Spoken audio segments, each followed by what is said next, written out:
So what are the immediate implications of that? Number one, maybe there's a real assassination group that trying to scare me.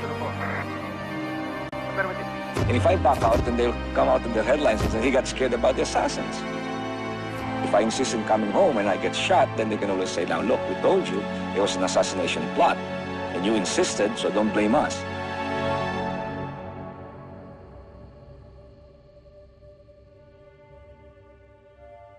I am going back to the Philippines, and if I have to go back to jail, so be it.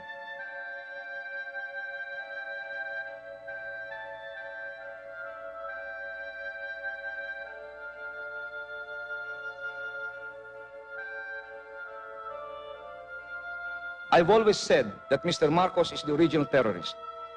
He is right now employing state violence.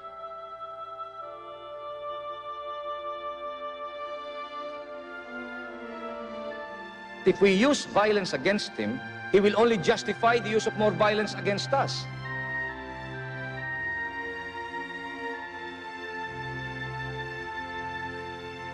And since he's a more violent man, he has more forces of repression, we will be the loser. Because if you're not violent, then before the bar of public opinion and before God, he's the only sinner. I have proclaimed martial law in accordance with the powers vested in the President by the Constitution of the Philippines. On that day, democracy died.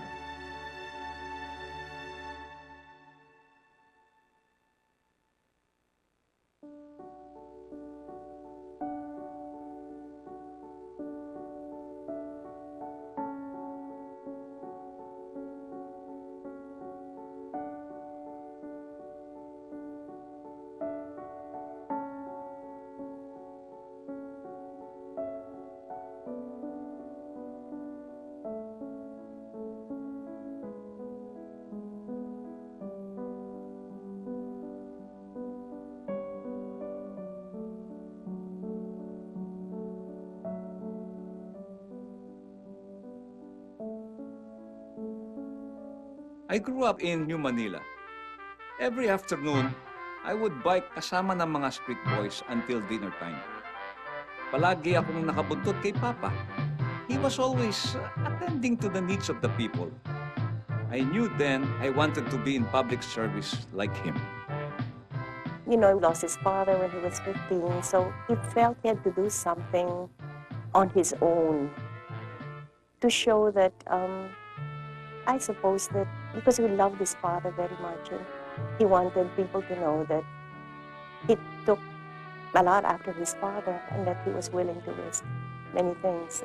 He was blessed with many talents. He wasn't a student in the real sense of the word. He read, but he did not read probably the books that were meant to be read in school. When I was 17, I joined the Manila Times. My job was to run errands for the newsmen. I'd pick up and deliver copies for them. I read and read and read what they wrote and learned to write on my own. Soon, they needed somebody to cover the Korean War. Siyempre, nagpresenta ako. I hopped on the next military plane for Korea.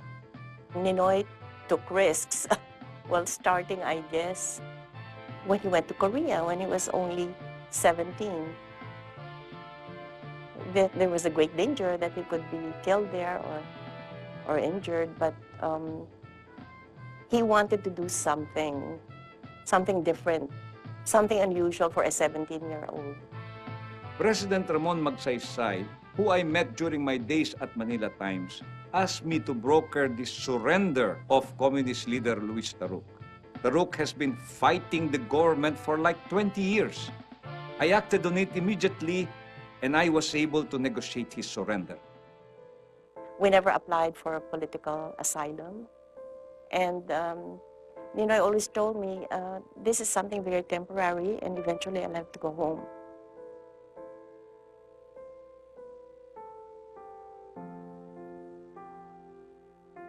Ninoy said,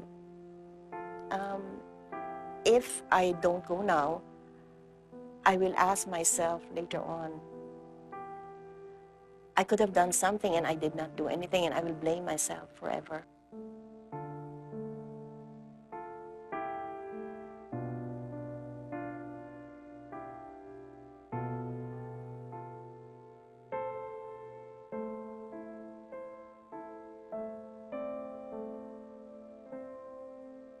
The night before he left, I really couldn't sleep, and it was August. He left August 13, so August 12. And August is a summer month, but in Boston, sometimes it gets cool, and sabi ko, Ninoy, I can't sleep, and I have chills. And sabi niya, Ninoy, I'm really worried. Sabi niya, Cory, we've talked about this for a long time. I know, and it's just that I wanted you to know how I feel.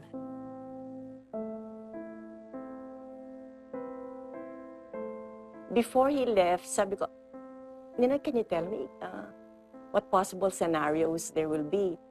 Kasi, well, siguro, when I get there, they'll arrest me and bring me to Fort Bonifacio again, or because I have had a triple bypass, baka na madali na ako sa heart center, or then again, they might put me under house arrest, and then they could also,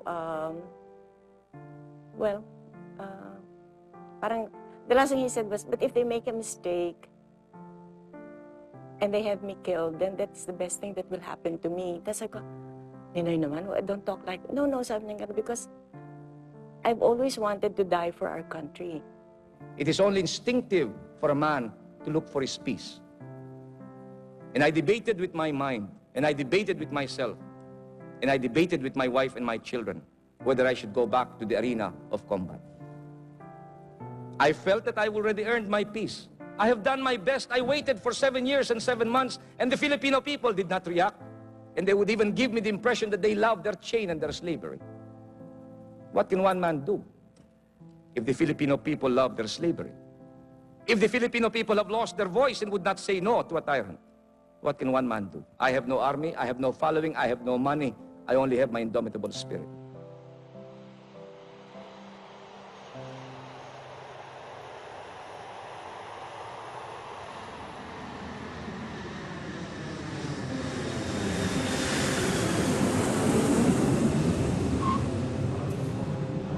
Much as my family would have wanted to go home with me, I had to tell them no. Masyadong delikado.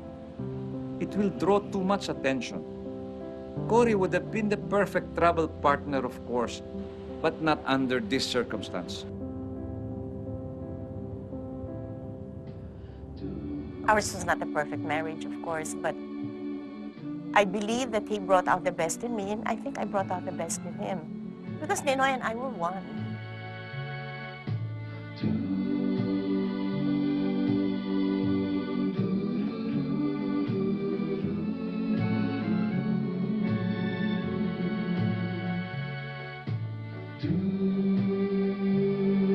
We could rely on each other. That no matter what happened, he'd be there for me and I'd be there for him. But 12 hours into the trip, I miss her terribly.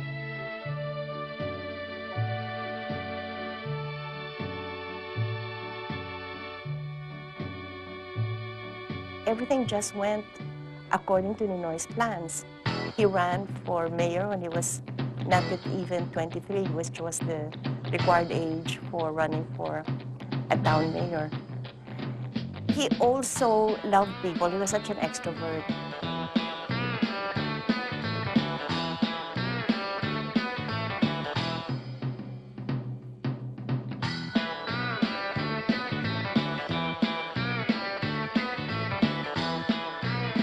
I was never for him going to politics, but he believed that was what he was meant to do, and so I was there to support him.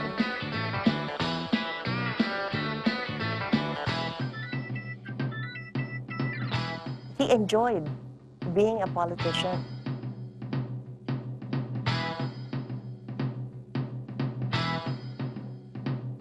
He enjoyed the crowds.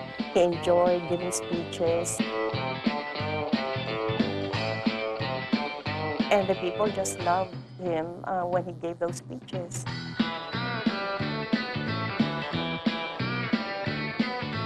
Ninoy Aquino has confirmed to them one of the youngest.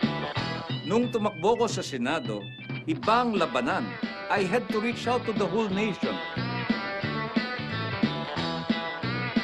I even used a chopper to make grand entrances. Kailangan talagang mag-gimmick.